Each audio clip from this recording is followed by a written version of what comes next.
Is there an element of this that deals at all with resources, not professional development, but computers and windows and chairs and things like that, which make it very hard or very easy to work during the day? Quite honestly, no. There is not something which directly speaks to that. But I think, as you know, this is something which is very important to the Chancellor. And I think over the last couple of years, I think we've made great strides to equalize in terms of those kinds of resources across the system. I taught at Sousa for 8 years, and the building that exists today and the building when I was there are two vastly different situations. And I think we've got more of these renovations that are coming online to make sure that every child and every teacher has access to a learning environment and a teaching environment that is conducive to the best performance. Yes.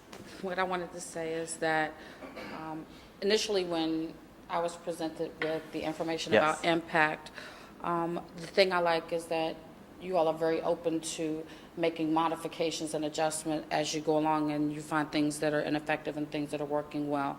Along those lines, there are 3 things that all fall under the same umbrella that are a little concerning for me, and that what I don't think impact addresses is, let's say you have a teacher that,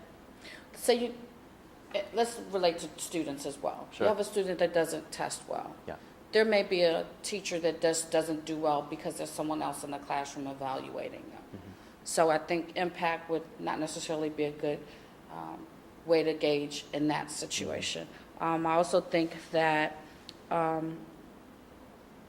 there are some teachers who can do the other flip side of that, which is that they do well when they're being evaluated, but the moment the evaluator walks out the door, it's none of what they did when the evaluator was there. And I also think there's another major hole in that there's some things that are just not evaluated that could work either way, either make a teacher look really good and they're not really good, or make a teacher look really bad. So what would you put on your list for that? Well, I think that's something, because I don't have the knowledge that I need in that area, I think that's something that should come from the principals, because that's their area of expertise, versus me coming from a different background. But I think the principals would definitely be a good source of providing what they think is missing, and helping to tweak the impact itself. I'm glad to see that there's a major training component, because I really think that's the key. I've been on jobs where I wasn't trained but expected to know what to do, and it's always better when you have more training than not enough.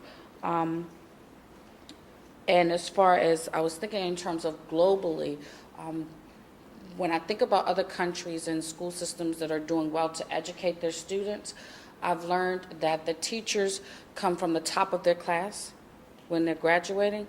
And I understand that the reason we here in the United States don't do as well is because we don't necessarily get the top students. We don't get the cream of the crop. So I'm kind of glad that it at least appears that DC is no longer the melting pot for teachers that weren't able to get jobs elsewhere. That hopefully it will turn, and that this will be where the best teachers come, and that they stay. And that's what my comments are on the matter. Yeah, I would just say on that, number one, I do think we have some of the best teachers in the world in DCPS. I was mentored by some of them and became the teacher I was because of my colleagues. Mrs. Stewart, Mrs. White, across the hall, down the hall, made me the teacher that I was. And I could rattle off, 100 of them in the system right now. And so of everything I do in my life, I think the thing I will be most proud to say at the end of my life is that I was a DC Public Schools teacher.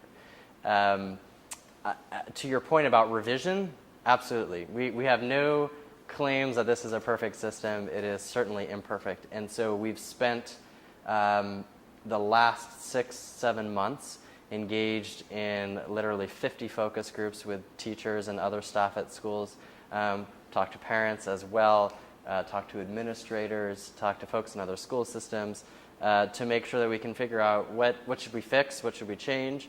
And we are going to be still working on that throughout the next couple of months, so that when school starts again, we'll have some modifications, and I think it'll be even better than it was this year. So.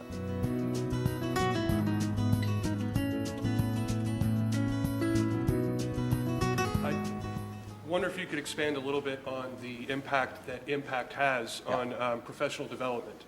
One of the challenges that I've seen with the teachers within our school is that when they go off to professional development, there's no differentiation. It's kind of a one-size-fits-all. In fact, I've heard it referred to in the can. It comes out of the can, so to speak.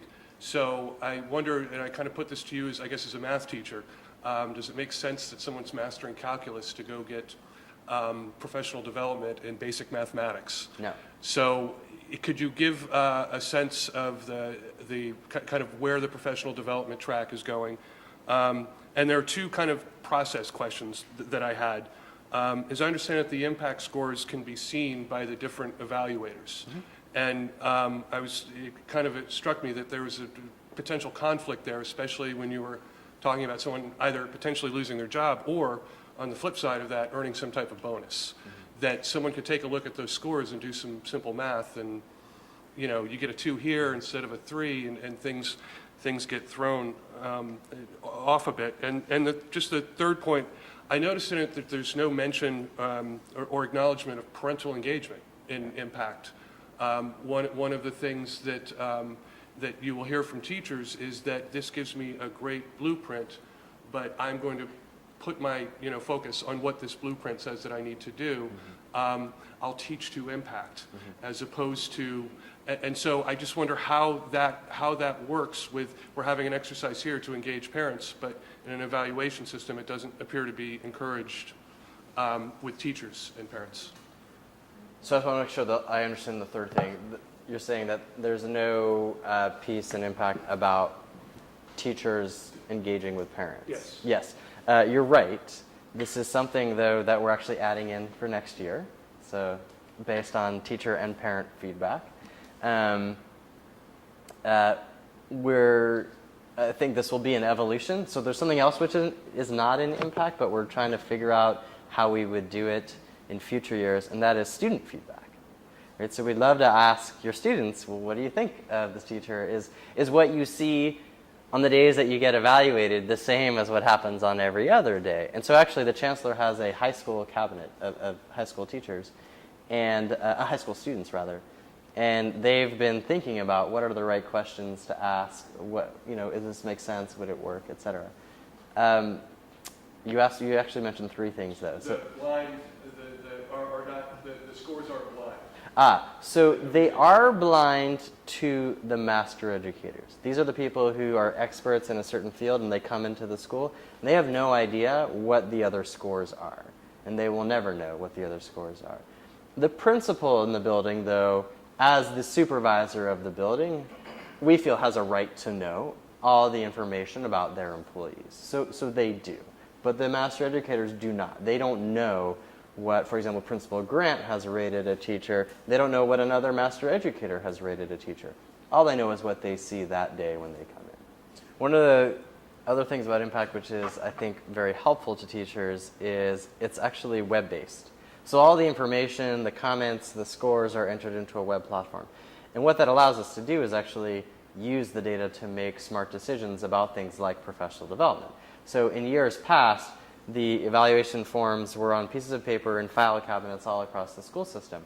Now what we can do is say, look, there are these 9 standards on the teaching and learning framework that we observe teachers on.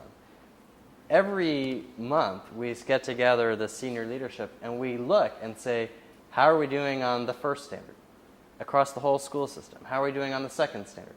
We give this data to the principals so they can see how are their teachers doing on the first standard, the second standard, the third standard. And what that allows us to do, and more so as we move forward in the future, is to provide the professional development that the data says we actually need, rather than give the same professional development to everybody. And so this is the first year that we actually have the data. We'll spend a lot of time thinking about how to use it and how to drive that PD in a more differentiated way. Also, this platform that I was talking about will allow more teacher-driven professional development. Right? So you don't have to actually go somewhere and take a course. You have your observation. It tells you, look, I'm strong in these areas, but I need to grow in these areas. And like Amazon recommends the book for you, it'll recommend, here, watch these videos. Look at these lesson plans.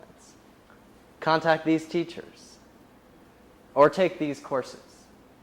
And suddenly it sort of opens up that PD world and makes it very specialized to that teacher. Yep. This is